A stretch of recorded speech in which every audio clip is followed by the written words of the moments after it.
Selamat sore pemirsa, upaya pencarian harta karun di perairan Laut Jawa terus dilakukan. Di titik terbaru yaitu sekitar 56 mil dari utara Subang, tim penyelam telah mengangkat sekitar 6.800 benda-benda arkeologis berupa porselen dari zaman dinasti Ming. Upaya pengangkatan benda-benda arkeologis telah dilakukan selama sebulan oleh PT Komeksindo, diawasi oleh Departemen Kelautan dan Perikanan. Dari kapal karam di kedalaman 58 meter, 22 penyelam telah berhasil mengangkat ribuan benda bersejarah yang nilainya ditaksir mencapai ratusan miliar rupiah.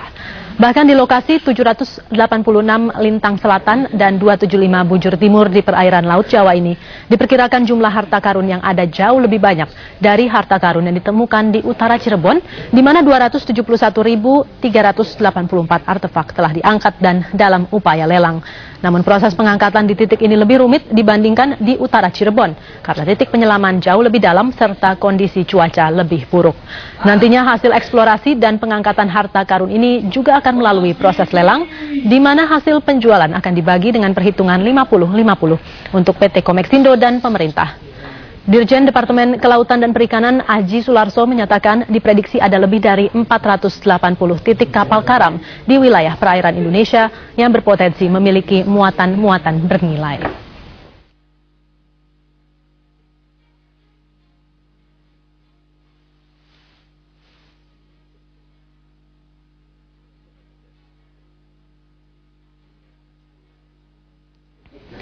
Bagaimana persisnya upaya pencarian harta karun dilakukan? Berikut laporan reporter Mariska Prudence dan juru kamera Kristo Hantarikso.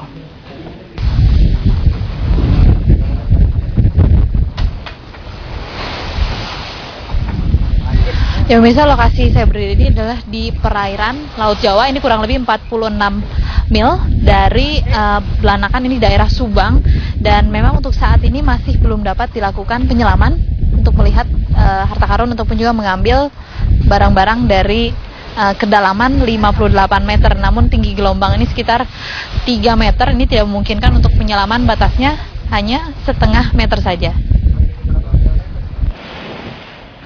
Padahal bila cuaca memungkinkan, setiap hari dapat dilakukan 8 kali penyelaman untuk mengangkat benda-benda arkeologis dari kapal karam di perairan Laut Jawa ini. Namun, penyelaman tidak dapat dilakukan dengan cara biasa. Atau digantung? Digantung. Ya bisa, karena kondisi di laut ini sendiri juga berbeda dan juga kedalamannya hingga 58 meter, maka memerlukan teknik-teknik khusus untuk dapat menyelam dan juga mengangkat barang-barang yang ada di dalam yang disebut sebagai harta karun. Seperti misalnya ini adalah KMP Morgan. Jadi untuk masuk harus memakai helmet seperti ini, beda dengan scuba diving biasa kita hanya memakai mask ini.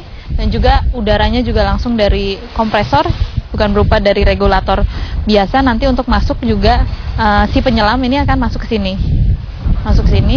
dan nanti akan diatur pelan-pelan bagaimana kedalaman dan juga pergerakan pada saat di dalam air untuk mengambil, melakukan pengangkatan kemudian. Penyelam dengan peralatan dan teknis khusus juga hanya dapat menyelam selama 20 menit. Ini karena di kedalaman 58 meter, tekanan jauh lebih tinggi dan dapat menimbulkan efek dekompresi negatif bagi penyelam.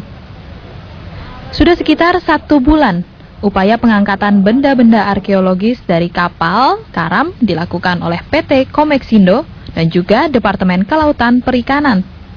Tak tanggung-tanggung, sebanyak 6.800 benda arkeologis seperti porselen zaman Ming sudah berhasil diangkat. Sulit diestimasi karena kapal ini kargonya cukup besar dan belum tentu di semua palkai ini kan kapal itu terisi. Tapi kalau dibandingkan dengan shipwreck Cirebon yang sekarang lagi lelang itu, ini jauh lebih besar. Ya, lebih besar. Mungkin bisa 1,5-2 kali lipatnya gitu. Bahkan diperkirakan jumlah harta karun di titik ini lebih banyak dari jumlah yang ditemukan di perairan Laut Utara Cirebon. Ya pemirsa, ini adalah salah satu dari yang sudah berhasil diangkat dalam waktu sebulan. Kondisinya bahkan sebagian ada yang masih bagus seperti ini. Ada 6.800 yang sudah berhasil diangkat dalam sebulan. Estimasinya bahkan lebih banyak lagi dari di Cirebon, dan nilainya ini bisa mencapai ratusan miliar rupiah. Namun juga ini sekaligus menandai sejarah Indonesia sebagai negara maritim, negara perdagangan dengan jalur perdagangan yang sangat luar biasa pada saat itu. Dari perairan Laut Jawa, Mariska Prudence, Kristo Hantarikso, Yudi Mahendra, Metro TV.